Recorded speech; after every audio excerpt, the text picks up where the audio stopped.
नमस्कार दोस्तों। इधर रफेल उड़ा नहीं कि पाकिस्तान के हाथ पैर ठंडे होकर पैंट होने लगी है गीली। सिर्फ रफेल की एक उड़ानी चक्कर और पाकिस्तान अपनी रातों की नींद हराम कर बिल में दुबक कर मीटिंग पर मीटिंग किए जा रहा है। तो आइए देखते हैं कैसे पाकिस्तानी मीडिया बौखलाई और मारे डर के सहमी हुई है। मिलते हैं वीडियो के अंत में अपनी बात लेकर। साथ ही अगर आपका दिल करे तो सब्सक्राइब और लाइक करके अपने देश के लिए अवश्य कमेंट में लिख दे जय हिंद। अपडेट करेंगे आपको अहम खबर से। सिक्योरिटी जराये के मुताबिक 29 और 30 अप्रैल की दरमियानी शब भारतीय एयरफोर्स के 4 राफेल तैयारों ने कश्मीर में पेट्रोलिंग की। भारत को युद्ध की धमकी देने वाले पाकिस्तान की सेना में अचानक भगदड़ मच गई। वो वक्त का तयन और हदफ का तयन वो अपनी मर्जी से करेंगे। फ्रेज हम बोला करते थे, जालिमो मोदी आ गया है। लेकिन जो डेवलपमेंट हुई जिसमें मोदी ने यह कहा कि वो पाकिस्तान को सफाई हस्ती से मिटा देगा। कैसे हाफिज जी का सॉफ्टवेयर अपडेट हुआ पड़ा है। मोदी साहब जो हैं, कल भी नेशनल सिक्योरिटी कमेटी की उन्होंने मीटिंग की, आज भी उन्होंने कमेटी की मीटिंग। कश्मीर में राफेल उनके उड़ते हुए पाए गए हैं, जिसकी बुनियाद पर भारत ये दावा करता है कि उसको पाकिस्तान की एयरफोर्स पर सबकत हासिल है, बर्तरी हासिल है। वो पाकिस्तान पर जब चाहें जिस तरह चाहें हमला कर सकते हैं। रात राफेल तैयारे इंडिया के वो उन्होंने अचानक रात उठ के और इन्होंने पाकिस्तान के बॉर्डर के ऊपर LOC के ऊपर उड़ना शुरू कर दिया था। परवाज इनकी शुरू हुई। हमने आपको ये बताया था कि मिडनाइट 2 बजे पाकिस्तान के इंफो मिनिस्टर अता तारड़ साहब ने एक प्रेस कॉन्फ्रेंस की थी और 2 बजे रात को, आधी रात को जब वो प्रेसर की गई तो सब हैरान और परेशान रह गए। एक पैनिक क्रिएट हुआ और जो सो रहे थे वो उठ के बैठ गए जब उनको बताया गया जी प्रेस कॉन्फ्रेंस हो रही है। सब ये सोच रहे थे कि क्या भारत ने हमला कर दिया है। अब कुछ और खबरें सामने आ रही हैं। कहा यह जा रहा है कि कल रात को मिडनाइट में इंडिया के 4 राफेल जेट्स उड़ते रहे हैं, पेट्रोलिंग कर रहे थे, उड़ रहे थे पाकिस्तान के बॉर्डर्स के पास। अब पाकिस्तान के बॉर्डर्स के पास कहा जा रहा है कि भारतीय राफेल उड़ रहे थे। ये मुझे नहीं पता, ये हमें नहीं पता कि अंदर या बाहर या किस जगह पर, लेकिन कहा यह जा रहा है कि कल रात हर तरफ ये खबर चल रही है, पाकिस्तान के मीडिया पे भी, कुछ और मीडिया पे भी इस तरह की खबरें आ रही हैं कि इंडिया के 4 राफेल जेट्स पूरी रात या रात को उड़ते रहे हैं, पेट्रोलिंग करते रहे हैं। तो क्या ये पैनिक उस वजह से क्रिएट हुआ था? क्या ये प्रेस कॉन्फ्रेंस उस वजह से की गई थी जब ये देखा गया कि ये तो भारत की तरफ से राफेल उड़ना शुरू हो गए हैं? तो भाइयों, वो एक फ्रेज हम बोला करते थे, जालिमो मोदी आ गया है। तो जालिमो मोदी आ गया है और मोदी सरकार ने डरा डरा के तरा निकाल दिया। अब देखें, ये तो होता है जब जंगी हालात हो, जंगें हो रही हो, तो उसमें जब कोई एक हमला करने वाला हो तो इस तरह तो होता है। इस तरह के कामों में क्यों उदास फिरते हो, नहीं क्यों घबराए घबराए फिरते हो गर्मियों की शामों में। वो मैं देख रही थी कि कोई लिख रहा था कि घबराना, आप सबने घबराना जरूर है। वो खान साहब कहा करते थे ना, घबराना नहीं है तो घबराने का वक्त हुआ चाहता है। वो कहते हैं ना, रोजा खुलने का वक्त हुआ चाहता है, भाइयों घबराने का वक्त हुआ चाहता है। तो घबरा घबरा के जो है वो सब उठ के बैठ गए। उन्होंने कहा भाई क्या हो गया? तो पता ही चला जी वो 4 राफेल जो हैं कल उड़ते रहे हैं सारी रात या पता नहीं कितनी देर, कितने घंटे। और फिर उस वजह से जो है एक, मैं देख रही थी कई लोग तो इसको ही लिख रहे हैं कि नाइट ऑफ फियर पाकिस्तान के लिए, लोगों के लिए जो है कि भाई ये क्या हो रहा है। अच्छा, अब उसके अंदर ये है कि सिर्फ राफेल का ही जिक्र नहीं किया जा रहा, एक और खबर भी चल रही है मीडिया में। ठीक है, अब ये पाकिस्तान मीडिया की मैं न्यूज आपको देने लगी हूँ।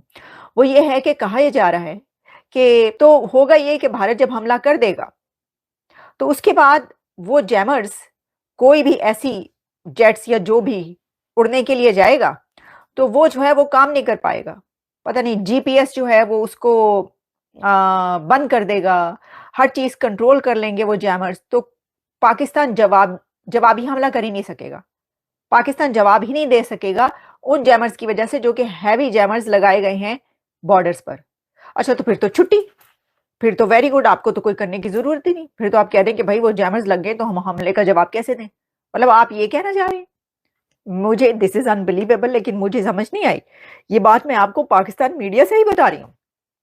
वो कह रहे हैं जी मोदी साहब ने लाते ने जैमर, बड़े हैवी किस्म के जैमर हैगे ने, वो बॉर्डर दे ला दिते ने, तो वो जो है वो हमला कर देंगे और हमला करने के बाद जवाबी हमला करने के लिए कोई भी तैयारा, कोई भी ड्रोन, कोई भी मिसाइल जो भी उड़ने की कोशिश करेगा तो वो धड़ाम से वापस, क्योंकि वो उड़ ही नहीं पाएगा, वो सब कुछ जैम कर देंगे वहां पर अपना हमला करने के बाद।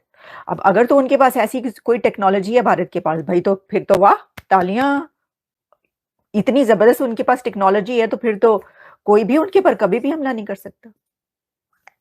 मैं गलत कह रही हूं या मैं सही कह रही हूं? अगर किसी के पास ऐसी टेक्नोलॉजी हो तो फिर तो किसी की मजाल नहीं कि कोई उनकी तरफ आंख उठा के देखे। वो कह रहे हैं जी एक जैमर हमारे घर में लगा है। अब देख लें, वो वहां पे भी मीम्स चल रही हैं दोनों तरफ। मीम्स जो है ना वो लतीफे वो चल रहे हैं दोनों तरफ, लेकिन मेरा सवाल ये है कि ये क्या हमला ना करने का बहाना है या कुछ, या वाकई कोई ऐसी जैमर्स है? लेकिन नहीं, देखे, ऑल राइट, ये बात ये है कि जो टेक्नोलॉजी तो भारत के पास है, आईटी की हम बात करें, जब आप ये कहते हैं ना कि साइबर वॉर, तो साइबर वॉर में तो उनकी तो आईटी के तो आईआईटीज के ढेर लगे हुए हैं, उनके नौजवान वहां से पढ़ पढ़ के जो निकले हुए वो तो पूरी दुनिया की टेक पर रूल कर रहे हैं। उनके पास साइबर वॉर लड़ने की नहीं होगी टेक्नोलॉजी तो किसके पास होगी? क्योंकि उन्होंने पढ़ाया है, क्योंकि उनके पास एजुकेशन है। तो भाई आप अपनी एजुकेशन दे देते नौजवानों को तो आपके पास ये होता, लेकिन ये नहीं हो सका। तो ये ना हो सका और अब तेरा गम नहीं, तेरी आरज़ू नहीं और वगैरह वगैरह इस तरह की चीज़ हैं। अच्छा, अब बात ये है कि एक तो ये खबर, अच्छा साथ ही सिर्फ हैवी जैमर्स की बात नहीं की जा रही, वो ये भी कह रहे हैं कि पड़ोसियों की तरफ से हैवी डिप्लॉयमेंट कर दी गई है एलओसी पर। अब एलओसी पर या बॉर्डर्स पर, जहां-जहां पर बड़ी हैवी डिप्लॉयमेंट होगी। तो दोस्तों, अब दिल्ली में तिनका भी हिल रहा है तो उसकी आंधी का तांडव पाकिस्तान की सरकार को झकझोर कर रख दे रहा है। पाकिस्तान के प्राइम मिनिस्टर शहबाज शरीफ और सेना के जनरल आसिम मुनीर के चेहरों पर हवाइयां उड़ने लगी है। बुधवार देर रात कुछ ऐसी ही बात हो गई कि जब भारत ने सीमा पर अपना रफेल उड़ा दिया तो आसमान में उसकी गरज सुनकर पाकिस्तानी फौज अपने बंकर के बिल से निकल निकल बदहवास भागने लगे। उनको लगा भारत की सेना ने चौतरफा तरीके से उन पर जानलेवा धावा बोल दिया है। डरते डरते उन्होंने अपने लड़ाकू विमान किसी तरह से उड़ाए, लेकिन उन्होंने तब राहत की सांस ली जब उन्हें पता चला कि रफाल अपने सीमा के अंदर ही उड़ान भर रहा था, पाकिस्तान पर हमला नहीं कर रहा था। लेकिन पूरी पाकिस्तानी फौज सकते में आ गई थी।